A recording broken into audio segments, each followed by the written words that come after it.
હર હર મહાદેવ। તો ફરીવાર આજે આવી ગયા છીએ રેસકોર્સ ગ્રાઉન્ડમાં, અને રેસકોર્સ ગ્રાઉન્ડમાં આવવાનું ખાસ રીઝન છે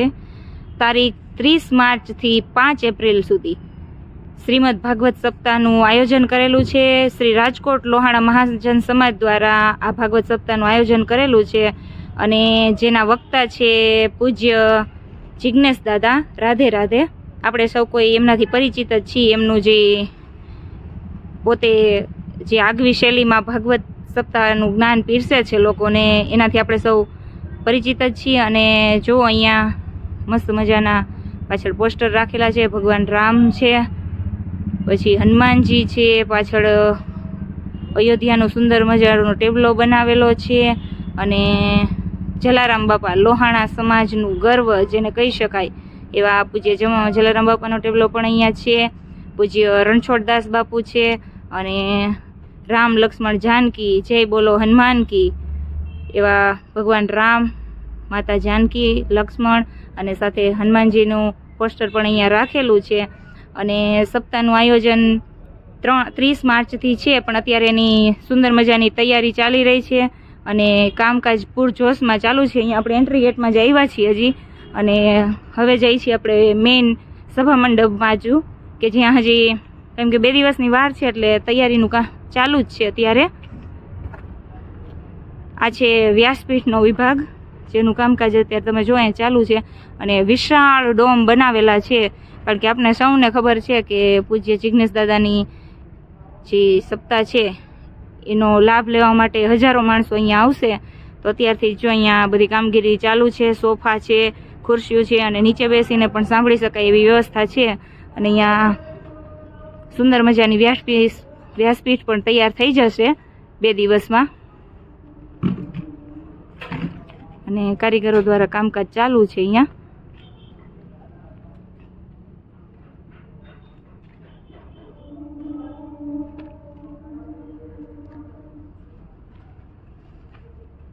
કેટલા દિવસથી તૈયારી કરો છો કાકા? 15 તારીખથી। ઓકે, એટલે 15 દિવસથી ગણાય ને? ઓકે, 15 દિવસથી અહીંયા તૈયારી ચાલુ છે। આ બાજુ બેસવાની વ્યવસ્થા છે, અને આ બાજુ છે વીઆઈપી ડોમ। આપણે એ બાજુ જરાક આપણે ચક્કર મારશું। તો આ છે મુખ્ય વ્યાસપીઠ। હજી તો ધીમે ધીમે કામગીરી ચાલુ છે। ઉપર પણ ઉપરનો ડોમ તૈયાર થઈ ગયો છે આખો કમ્પ્લીટ, મસ્ત મજાનો રેડ એન્ડ વ્હાઇટ સ્ટ્રાઇપ સાથે। અને અહીંયા જો નીચે જે યજમાનો મીન્સ કે બેસીને સાંભળવાની છે જેમને સપ્તાહ, એમના માટે પણ સુંદર મજાની કાર્પેટ પથરાઈ ગઈ છે, અને આની ઉપર હજી ગાદલા પણ આવી જશે। અને અહીંયા સોફા ગોઠવવાનું કામકાજ ચાલુ છે। સોફા છે, સોફાની પાછળ ચેર રાખેલી છે, એટલે બધાય આરામદાયક સ્થિતિમાં બેસીને સપ્તાહનો જે જ્ઞાન યજ્ઞ છે એનો લાભ લઈ શકે એવી સુંદર મજાની વ્યવસ્થા કરવામાં આવી છે। અને હજી તો કામકાજ ચાલુ જ છે। અહીંયા જો સોફા ને એ બધું ગોઠવતા જાય છે।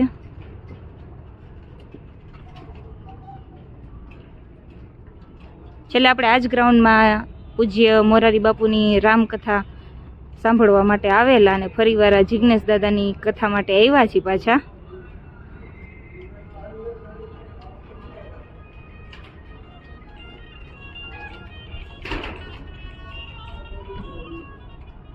સુંદર મજાની એક કતારમાં બધી ચેર ગોઠવેલી છે લાઈનમાં।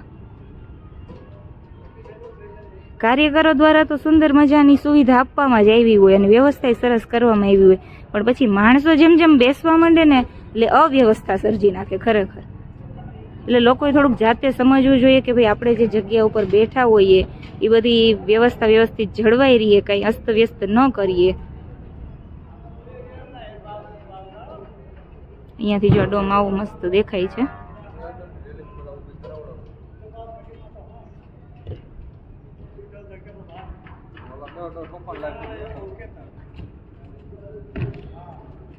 અહીંયા જો સોફાની પાછળના ભાગ આવી રીતે ફિટ થાય છે।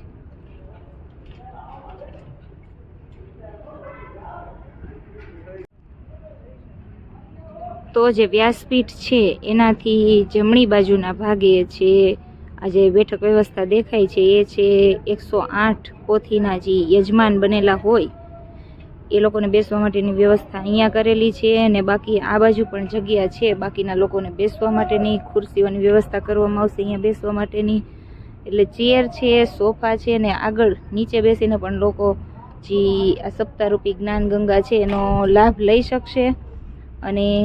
આ બધો છે સભા મંડપ મીન્સ કે અહીંયા જે કથા સાંભળવાની છે એ વિભાગ છે આ બાજુ અને કથા સાંભળ્યા પછી કેમ કે કથાનો સમય છે સાંજના 3 થી 7નો તો ત્યાર પછી 3 થી 7 સપ્તાહ પૂરી થઈ જાય કથા ત્યાર પછી ભોજનની વ્યવસ્થા પણ સરસ મજાની રાખેલી છે અને અહીંયા ભોજન જે પ્રસાદ લેવાનો છે એ માટેની વ્યવસ્થા આખી આ ગ્રાઉન્ડ તૈયાર કરેલું છે અહીંયા છાંયો નથી કર્યો કેમ કે સાંજનો છે પ્રસાદ લેવાનું એટલે સાંજે તો મસ્ત ઠંડુ વાતાવરણ થઈ ગયું હોય એટલે ઓપન એરિયામાં જ પ્રસાદ લેવાની મજા આવે એટલે સરસ મજાનું અહીંયા કાર્પેટ પાથરી દીધી છે સરસ વિશાળ જગ્યા છે કેમ કે રેસકોર્સનું ગ્રાઉન્ડ આપણે મોટું જ છે એટલે આ રીતના જે મોટા કથાના આયોજન થતા હોય અહીંયા થતા હોય એ આપણે ખબર છે દિવાળી પછી નવેમ્બરમાં પૂજ્ય મોરારી બાપુની જે બહુ સદભાવના વૃદ્ધાશ્રમના લાભાર્થે જે બહુ મોટું રામકથાનું આયોજન થયું હતું માનસ સદભાવના કરીને જે કથા એમણે કરેલી અહીંયા અને બહુ હજારોની લાખોની સંખ્યામાં માણસોએ કથાનો લાભ લીધેલો અને કથાનો તો લાભ લીધો તો સાથે સાથે લાખો લોકોએ પ્રસાદનો પણ લાભ લીધેલો આ જ ગ્રાઉન્ડની અંદર એટલે રેસકોર્સનું આ ગ્રાઉન્ડ તો મને લાગે થોડા ટાઈમે ધન્ય બનતું જ રહે છે અને અહીંયાથી જો બહારથી આ રીતના ડોમ દેખાય છે લાઇટિંગની વ્યવસ્થા સરસ છે અહીંયા અને આ જે પ્રસાદનો વિભાગ છે એની જે બાજુમાં એકદમ રસોડા વિભાગ છે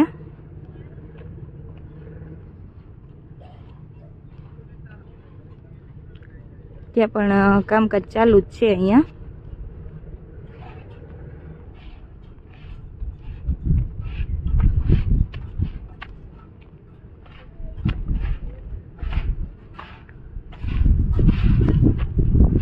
જો ચૂલ ગાળવાનું ની કામકાજ ચાલુ છે ગેસના બાટલા આવી ગયા છે ચૂલો બની ગઈ છે અહીંયા ધીમે ધીમે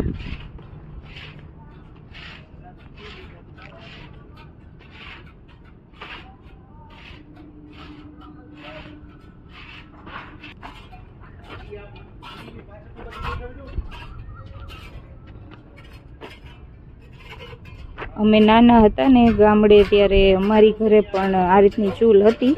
કેમ કે મોટું ફળિયું હતું એટલે કોઈ પણ આડોશ પડોશના પ્રસંગ હોય કોઈના તો આ રીતની ચૂલમાં જ રસોઈ બનતી મોટા ભાગે કારણ કે ત્યારે તો ગેસની એની કઈ એવી વ્યવસ્થા બહુ નહોતી એટલે સરસ મજાનું આયોજન અત્યારે કામકાજ ચાલુ જ છે અહીંયા અને હજી તો કેમ કે 2 દિવસ પછી કથા ચાલુ થવાની છે એટલે ત્યાં સુધીમાં તો બધું આયોજન કમ્પ્લીટ થઈ જશે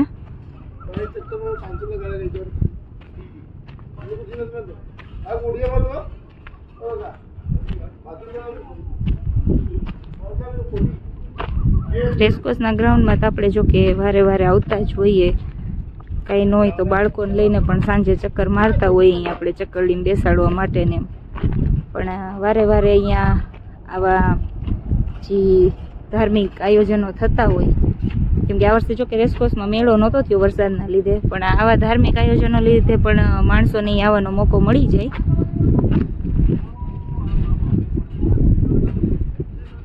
તો આ ડોમ છે આખો રસોઈ વિભાગ માટેનો ડોમ છે અને એની બાજુમાં જમવાનો વિભાગ અને એની બાજુમાં છે સભા મંડપ તો આ રીતની આખી વ્યવસ્થા દેખાય છે ગ્રાઉન્ડમાં સભા મંડપ છે એની બાજુમાં પ્રસાદની વ્યવસ્થા અને એની બાજુમાં રસોડું અને અહીંયા ગાડીઓ પાર્ક કરી શકાય એ માટેની બી સરસ વ્યવસ્થા છે કારણ કે રેસકોર્સનું ગ્રાઉન્ડ બહુ મોટું છે તો બધા કથાનો લાભ લેવા અચૂક આવશો અને રેસકોર્સના ગ્રાઉન્ડ ઉપર જે મેઇન પોલીસ હેડક્વાર્ટર છે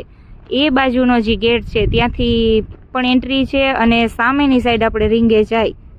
એ બાજુથી પણ એન્ટ્રી છે તો બંને બાજુથી આવી શકાશે તો ચોક્કસથી ભાગવત કથાનો લાભ લેજો અને ચોક્કસથી આવજો રેસકોર્સ ગ્રાઉન્ડ તારીખ છે 30 માર્ચથી 5 એપ્રિલ અને સમય છે 3 થી 7નો તો ફરીવાર મળીએ નવા વિડીયોમાં ત્યાં સુધી મહાદેવ હર